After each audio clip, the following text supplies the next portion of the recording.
Hello friends, स्वागत है आपका वाईपी एजुकेशन ट्रिक चैनल पर। दोस्तों, मेरे इस चैनल पर आपको यूपी बोर्ड का सिलेबस कराया जा रहा है और यूपी बोर्ड के सिलेबस में इस टाइम चल रहा है क्लास 12 एग्रीकल्चर।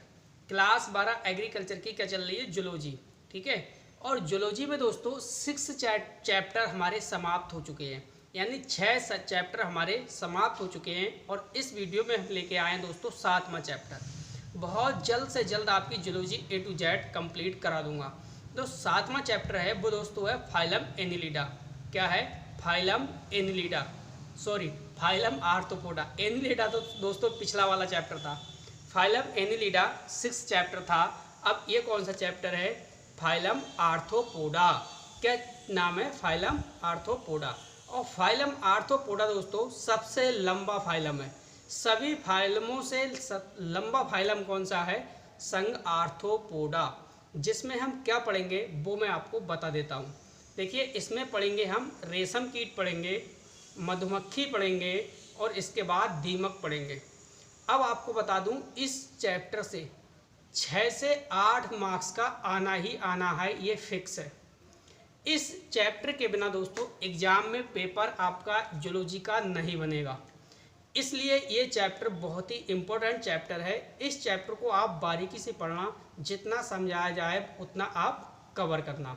तो दोस्तों, आप मेरे चैनल पे नए हैं या अभी तक आपने मेरे चैनल को सब्सक्राइब नहीं करा है तो नीचे रेड कलर के सब्सक्राइब बटन पे क्लिक कर लें और बराबर में बेल आइकन की घंटी है उस पर भी क्लिक कर लें। इससे क्या होगा कि जब भी मैं वीडियो को अपलोड करूँगा तो उसका नोटिफिकेशन सबसे पहले आपके पास पहुँच जाएगा। तो दोस्तों, बिना किसी देरी के हम करते हैं टॉपिक की शुरुआत। समझ लीजिए, पाठ है 7, लेसन है 7, फाइलम है आर्थ्रोपोडा। और आर्थ्रोपोडा के अंतर्गत हम क्या पढ़ेंगे वो भी आपको बता देता हूँ। देखिए, हम इसमें पढ़ेंगे रेशम कीट,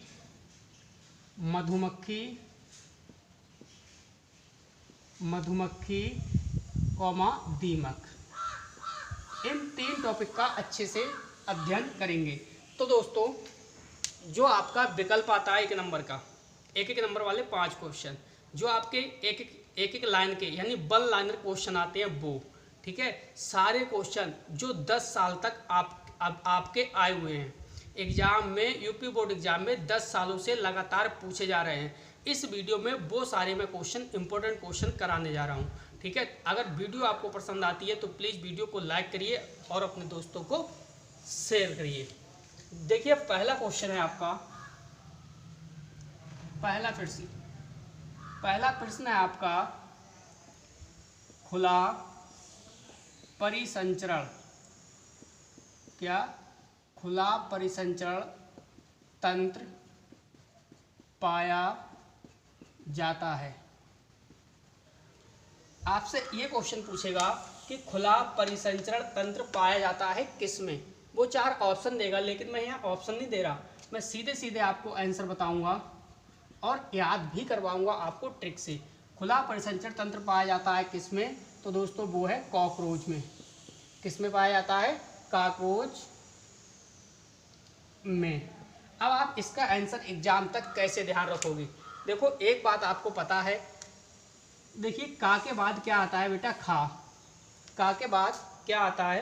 खा। और खा से पहले क्या आता है? का। अब यहाँ आप समझ लीजिए, ये कह रहा है खुला परिसंचरण तंत्र पाया जाता है। खा मिल गया, खुला परिसंचरण तंत्र पाया जाता है और खा से पहले क्या है? का। तो का से हो गया हमारा कॉकरोच। का खा आपको ध्यान रखना है, ठीक है। हमेशा हमेशा आप इस क्वेश्चन का आंसर याद रखोगे। दूसरा क्वेश्चन देखिए आपकी स्क्रीन पर है। दूसरा क्वेश्चन है हमारा, वो है श्रम विभाजन। श्रम विभाजन देखने को मिलता है, देखने को मिलता है। देखिए, श्रम विभाजन किस में देखने को मिलता है?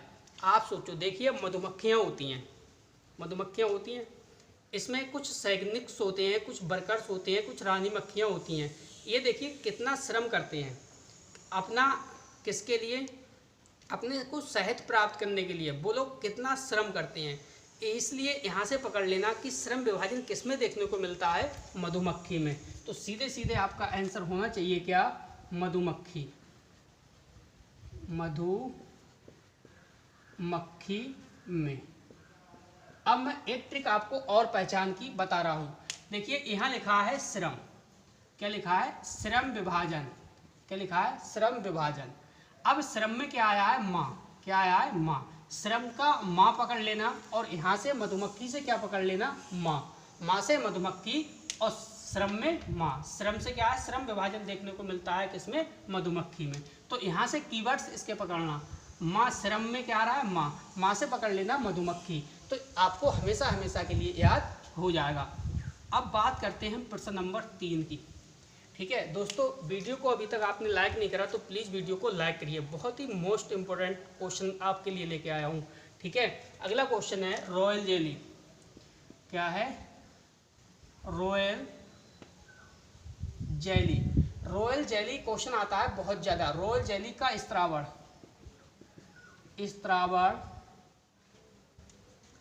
क्वेश्चन आपसे इस किस प्रकार से पूछेगा ये मैं आपको बता रहा हूँ। घुमा के भी पूछ सकता है। रॉयल जेली का स्त्रावण किससे होता है? किससे होता है, ये क्वेश्चन है आपका। तो ये भी इंपॉर्टेंट क्वेश्चन है। रॉयल जेली का स्त्रावण किससे होता है? तो दोस्तों इसका भी आंसर क्या हो जाएगा हमारा? मधुमक्खी। क्या हो जाएगा? मधुमक्खी। रॉयल जेली का स्त्रावण किससे होता है? वो भी किससे हो जाएगा आपका? मधुमक्खी से। तो दोनों की आंसर क्या है? मधुमक्खी। नेक्स्ट क्वेश्चन है हमारा प्रश्न नंबर 4। ठीक है, आर्थ्रोपोडा जंतुओं में क्या है? आर्थ्रोपोडा जंतुओं में श्वसन किससे होता है? देखिए आपका जो फाइलम है वो फाइलम क्या है? आर्थ्रोपोडा। अब इसमें ये पूछ रहा है कि आर्थ्रोपोडा जंतुओं में जो श्वसन है वो किससे होता है? श्वसन का मतलब सांस किससे लेते हैं? गलफड़ों से लेते हैं या फेफड़ों से लेते हैं या किसी और चीज़ से लेते हैं? तो देखिए इसका आंसर हो जाएगा आर्थ्रोपोडा जंतुओं में श्वसन किससे होता है? तो आपका आंसर हो जाएगा दोस्तों ट्रैकिया। क्या हो जाएगा? ट्रैकिया। इसका आंसर क्या हो जाएगा? ट्रैकिया। ये इंपॉर्टेंट क्वेश्चन है, मोस्ट इंपॉर्टेंट क्वेश्चन है चौथा वाला, वेरी वेरी इंपॉर्टेंट। आर्थ्रोपोडा जंतुओं में श्वसन किससे होता है या श्वसन अंग क्या है या श्वसन अंग है? ये लिख दे रहा हूं मैं, श्वसन अंग है। कौन सा श्वसन अंग है आर्थ्रोपोडा जंतु में वो आपको बताना है। क्या है? ट्रैकिया। ठीक है, नेक्स्ट क्वेश्चन आपकी स्क्रीन पर देखिए। प्रश्न नंबर 4 हम कंप्लीट कर चुके हैं और प्रश्न नंबर 5 में है हीमोलिम्फ किस प्राणी में पाया जाता है? ये आपको बताना है। हीमोलिम्फ किस प्राणी में पाया जाता है? आपको बताना है हीमोलिम्फ किस प्राणी में पाया जाता है। अब हीमोलिम्फ किस प्राणी में पाया जाता है, इसका आंसर क्या हो जाएगा दोस्तों? काकरोच। ये पाया जाता है आपका किसमें? काकरोच में। तो ये भी आंसर आपको ध्यान रखना है। प्रश्न नंबर 6 की बात करें तो अगला क्वेश्चन है मधुमक्खी का जंतु वैज्ञानिक नाम। देखिए ये क्वेश्चन आपका 100% परीक्षा में पूछा जा सकता है। मधुमक्खी का जंतु वैज्ञानिक नाम, यानी जोलॉजिकल नेम पूछ रहा है किसका? मधुमक्खी का। वो कह रहा है मधुमक्खी का जंतु वैज्ञानिक नाम क्या है? तो इसका आंसर हो जाएगा आपका एपिस इंडिका। क्या हो जाएगा? आंसर आपका हो जाएगा एपिस इंडिका। आई बड़ी बनाना, एपिस इंडिका। क्या हो जाएगा? Apis indica. ठीक है, देखिए 6 क्वेश्चन आपके हो चुके हैं। 7वां क्वेश्चन देखिए।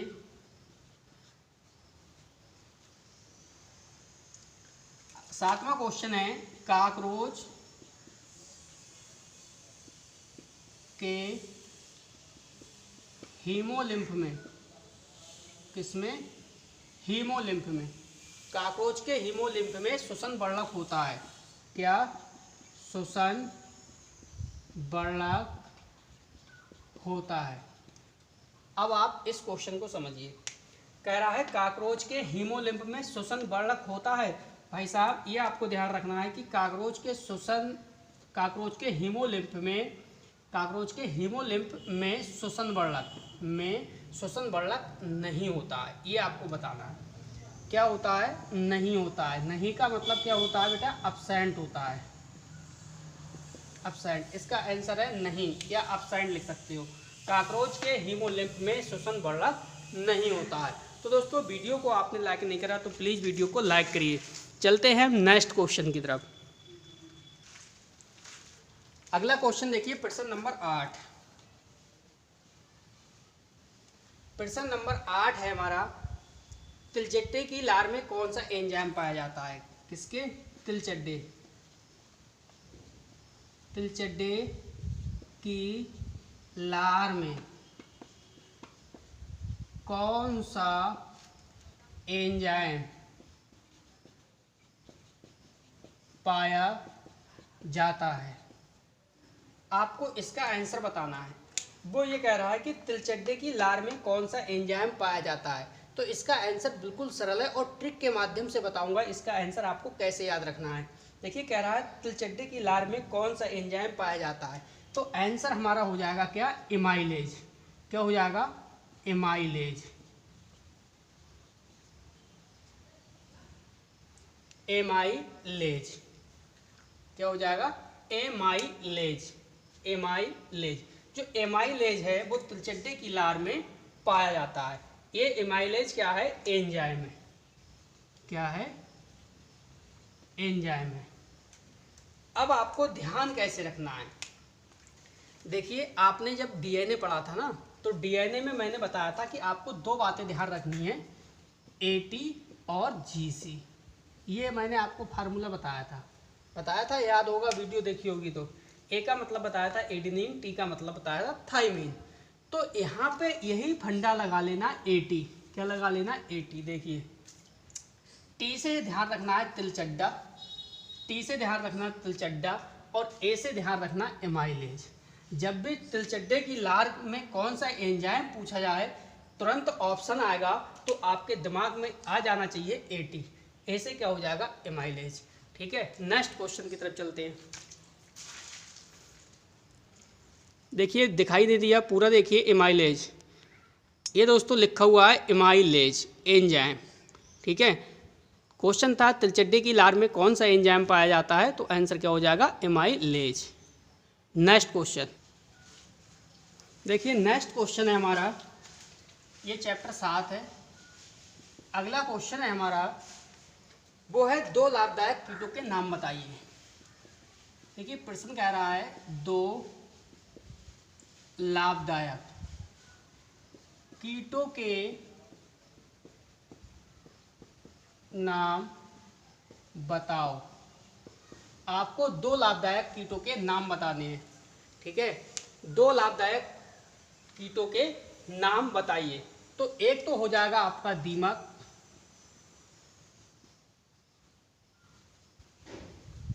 दूसरा टिड्डी। सॉरी, ये देखिए हानिकारक है, लाभदायक नहीं है, हानिकारक। हानिकारक कीटों के पूछ रहा है, दो हानिकारक कीटों के नाम बताइए। तो क्या हो जाएगा? टिड्डी और दीमक। Next question. तो अगला क्वेश्चन है हमारा, देखिए दो लाभदायक कीटों के नाम। पिछला क्वेश्चन था दो हानिकारक कीटों के नाम बताइए, तो हानिकारक कीट थे दीमक और टिड्डी। अब पूछ रहा है कि दो लाभदायक कीटों के नाम बताइए। तो आपको ध्यान रखना है रेशम कीट, एक हो जाएगा आपका रेशम कीट और दूसरा हो जाएगा आपका मधुमक्खी। ये क्वेश्चन सबसे ज़्यादा आते हैं, या तो हानिकारक कीट पूछेगा या आपसे पूछेगा लाभदायक कीट। जब भी हानिकारक कीट पूछेगा तो आप बताओगे दीमक और टिड्डी, और जब लाभदायक कीट पूछेगा तो रेशम कीट और मधुमक्खी। रेशम कीट से हमें रेशम प्राप्त होता है और मधुमक्खी से हमें शहद और मोम प्राप्त होता है। अगला क्वेश्चन देखिए आप। अगला क्वेश्चन है, डेंगू ज्वर किसके द्वारा फैलता है? डेंगू ज्वर किसके द्वारा फैलता है? इसका आंसर तो आपको जनरली याद ही होगा। डेंगू ज्वर किसके द्वारा फैलता है? तो आपको इसका आंसर लिखना है। आंसर हमारा हो जाएगा एडीज मच्छर। क्या हो जाएगा? एडीज मच्छर। एडीज मच्छर के काटने से कौन सा रोग होता है? डेंगू ज्वर। एडीज मच्छर के रोग काटने से कौन सा होगा? डेंगू ज्वर। नेक्स्ट जो अगला प्रश्न है वो है फीलपाव। फीलपाव, ये फीलपाव क्या है? रोग है। फीलपाव रोग के कारक का नाम बताओ। रोग के कारक का नाम बताओ। आपको क्या बताना है? आपको बताना है कि फीलपाव रोग के कारक कौन सा है, ये कारक का नाम बताना है। तो देखिए ब्यूचेरिया, इसका आंसर क्या हो जाएगा आपका? ब्यूचेरेरिया, ये इसका आंसर है। क्या है? ब्यूचेरेरिया। ब्यूचेरेरिया कृमि, इसके कारण क्या होता है दोस्तों? आपका फीलपाव रोग हो जाता है। नेक्स्ट है मधुमक्खी में किस प्रकार का मुखांग पाया जाता है? अगला प्रश्न। अगला प्रश्न क्या है? मधुमक्खी में किस प्रकार का मुखांग पाया जाता है? तो देखिए ये कॉमन सेंस लगाइए। ये कॉमन सेंस लगाने वाला दोस्तों क्वेश्चन है। कह रहा है मधुमक्खी में किस प्रकार का मुखांग पाया जाता है। क्या पूछ रहा है कि मधुमक्खी में किस प्रकार का मुखांग पाया जाता है। तो आपको इसका आंसर कॉमन सा रखता होगा। देखिए मुखांग क्या होता है कि पुष्पों का रस चूसने के लिए प्रयोग किया जाता है। जो मधुमक्खी का मुखांग होगा, मुख होगा, उससे क्या होगा?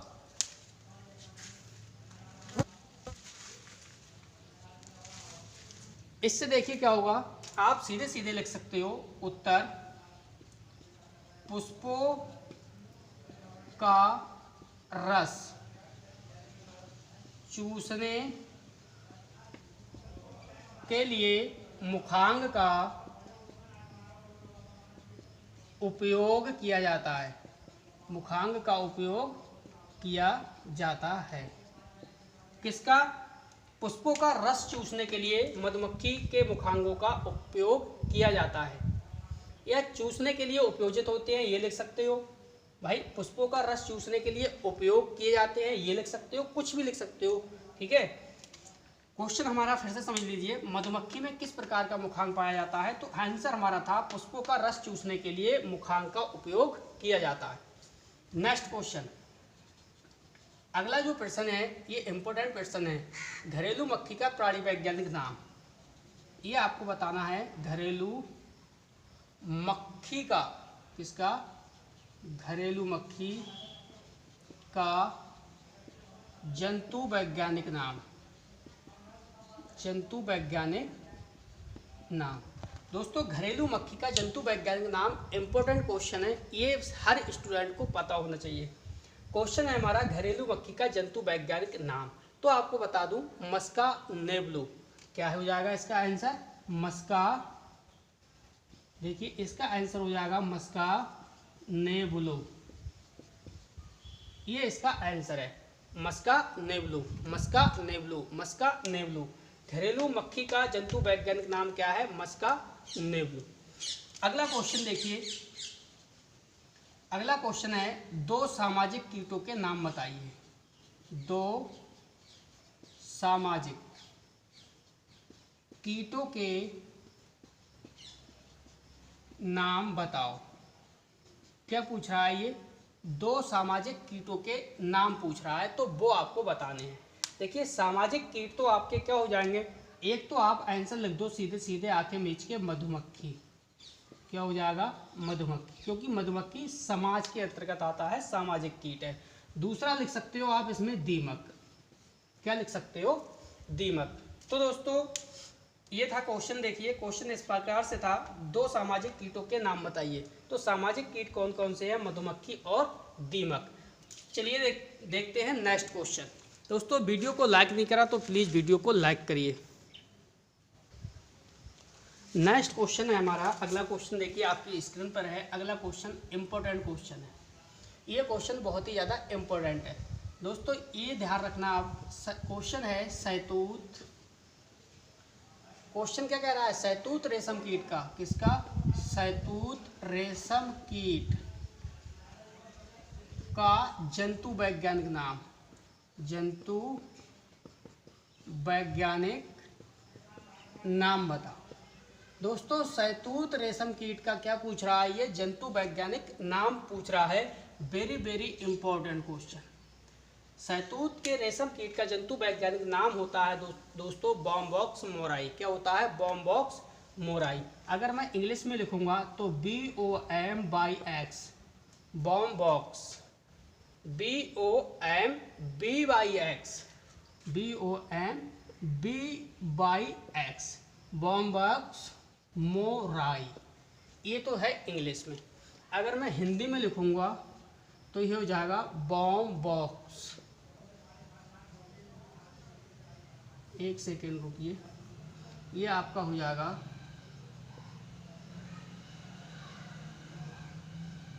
याद आना, ये का बनाओगे बॉम्बॉक्स मोराई। चेक करके बताइए बॉम्बॉक्स सही लिखा हुआ है या गलत। दोस्तों मेरे हिसाब से बिल्कुल करेक्ट है। देखिए इंग्लिश तो सही है, बॉम्बॉक्स मोराई, तो आंसर हमारा क्या हो जाएगा, बॉम्बॉक्स मोराई। क्वेश्चन हमारा ये था कि शहतूत रेशम कीट का जंतु वैज्ञानिक नाम क्या है। वेरी वेरी इंपॉर्टेंट क्वेश्चन है, 100% आपको इंग्लिश उसमें देखने को मिल सकता है। दोस्तों जो इम्पोर्टेंट क्वेश्चन होता है वो मैं देखिए साथ साथ भी बताते चल रहा हूँ और लास्ट में भी आपको बताऊँगा। अगला प्रश्न है हमारा, वो है टसर रेशम कीट। टसर रेशम कीट का जंतु वैज्ञानिक नाम। तो दोस्तों इस बार इसने देखिए क्वेश्चन घुमा दिया है। यहाँ पूछा है शहतूत के रेशम कीट का। जब शहतूत के रेशम कीट का पूछे तो आप बता देना बॉम्बॉक्स मोराई, लेकिन जब घुमा दे प्रश्न इस प्रकार से पूछे टसर रेशम कीट, क्योंकि टसर और आपका शहतूत अलग अलग रेशम कीट है, तो आंसर हो जाएगा आपका एंथेरिया पैफिया। क्या हो जाएगा, देखिए एंथेरिया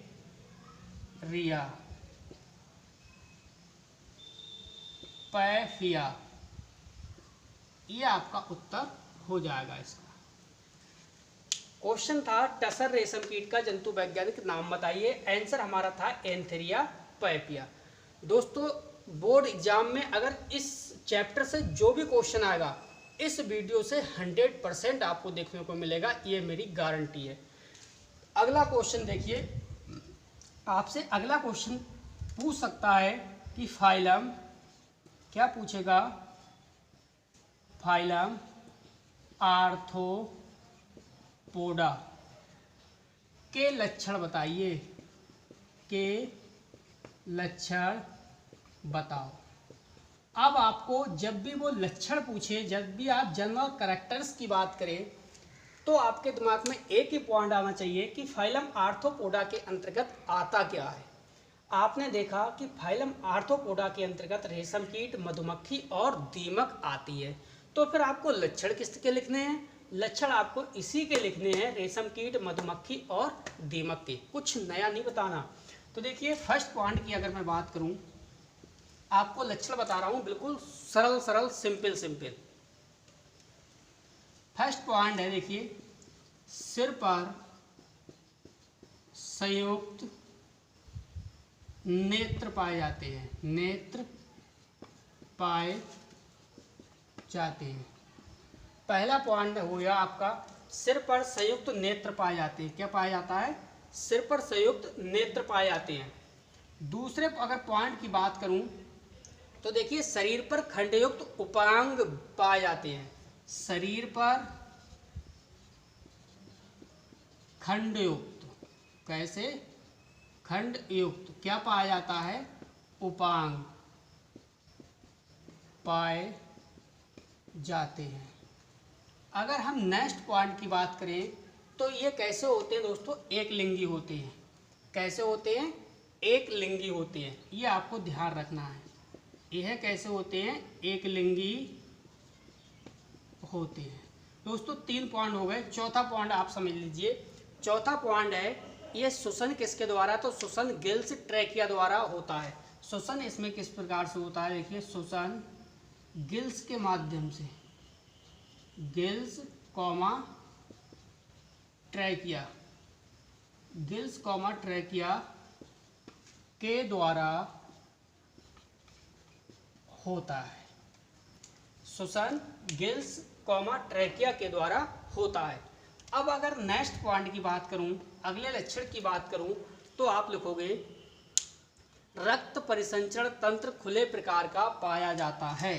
क्या लिखोगे, रक्त परिसंचरण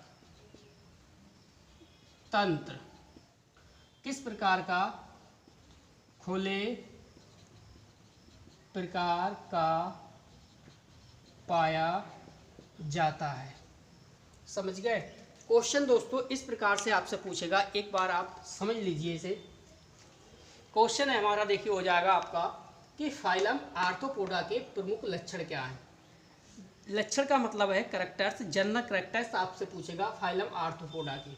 अब आपको दिमाग में ये बिठाना है कि फाइलम आर्थ्रोपोडा के अंतर्गत आता क्या है। आपने देखा कि फाइलम आर्थ्रोपोडा में रेशम कीट, मधुमक्खी और दीमक आता है, तब तो आप इसके लक्षण लिख दोगे। अगर आपको ये नहीं पता चला कि इस आर्थ्रोपोडा के अंतर्गत आता क्या है, तो आपसे क्वेश्चन सॉल्व नहीं होगा। जब आपने देखा रेशम कीट, मधुमक्खी और दीमक आता है, तो दोस्तों इसके ही लक्षण आपको लिखने हैं। किसके, इसके पॉइंट आपको बताने हैं। अब इसमें फर्स्ट पॉइंट मैंने बताया दोस्तों, सिंपल मैंने बताए हैं। सिर पर संयुक्त नेत्र पाए जाते हैं। सिर पर क्या होता है, संयुक्त नेत्र पाए जाते हैं। शरीर पर खंडयुक्त उपांग पाए जाते हैं। एक लिंगी होते हैं। श्वसन, जो श्वसन है वो गिल्स और ट्रेकिया के द्वारा होता है। रक्त परिसंचरण तंत्र खुले प्रकार का पाया जाता है। तो दोस्तों कैसी लगी आपको ये वीडियो, प्लीज़ ज़्यादा से ज़्यादा कमेंट करिए और मुझे बताइए कि ये वीडियो आपको कैसी लगी। ठीक है, आपको अगर पसंद आई तो प्लीज़ कमेंट करके ज़रूर बताइए। वीडियो देखने के लिए आपका बहुत बहुत धन्यवाद। आपका दिन शुभ हो।